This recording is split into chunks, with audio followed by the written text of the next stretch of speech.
All right, I'm going to show you how to refill an empty epoxy cartridge with the G-Flex 650 toughened epoxy. This epoxy is a little bit thicker than most epoxies, but it pours fairly easily out of these bottles. And the first thing to check is I always try to use the same side in each cartridge. I always try to put the hardener and the resin on the same side. In this case, the yellow. Here you can see the yellow is the hardener. This is the resin. So I just mark it yellow, and that's the side with the notch here. And so this one, you look for the one side of the notch, and then you mark the same thing, just yellow on that side. Put that one away. And then the easiest way to hold these tubes is just to clamp them in one of these quick clamps. So we're gonna have to open these up because these are fresh bottles and they have a cap in here. Remove that cap. Sit over here. If you get any epoxy on your hands while you're doing this, any resin in your hands, make sure you keep the gloves clean so you're not spreading it around. Move this cap here. Those caps can go straight into the trash, actually, because otherwise they're just going to contaminate things. So make sure your gloves are clean with the alcohol rag.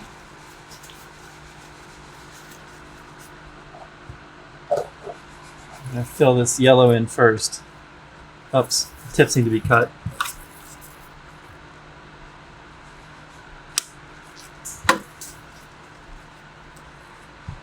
It helps if these have been warmed up first, so you can put them in the oven first to warm them up, and then it flows better. I just picked these up from outside. They were sitting in the sun for a little bit, so it's flowing pretty well. Okay, so now as you reach the top, you're gonna have to leave about, one of the thicknesses. One of these are the pistons. You're going to leave about a piston height empty, otherwise the piston's not going to go in all the way. So that's good right there. You just see it barely reaching the top. Like that.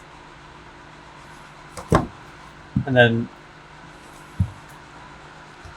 it's easier to just keep this open and just be very careful not to cross-contaminate so you can see the level. You just want to make sure that you don't get any of one side of the resin into the other side. I'm pouring it along the wall, a little bit at an angle, so that it doesn't trap any air bubbles.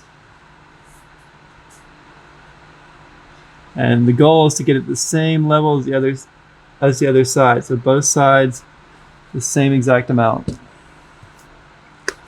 That is good. Now I'm going to put the caps in, and I'm going to push first around the perimeter of the cap.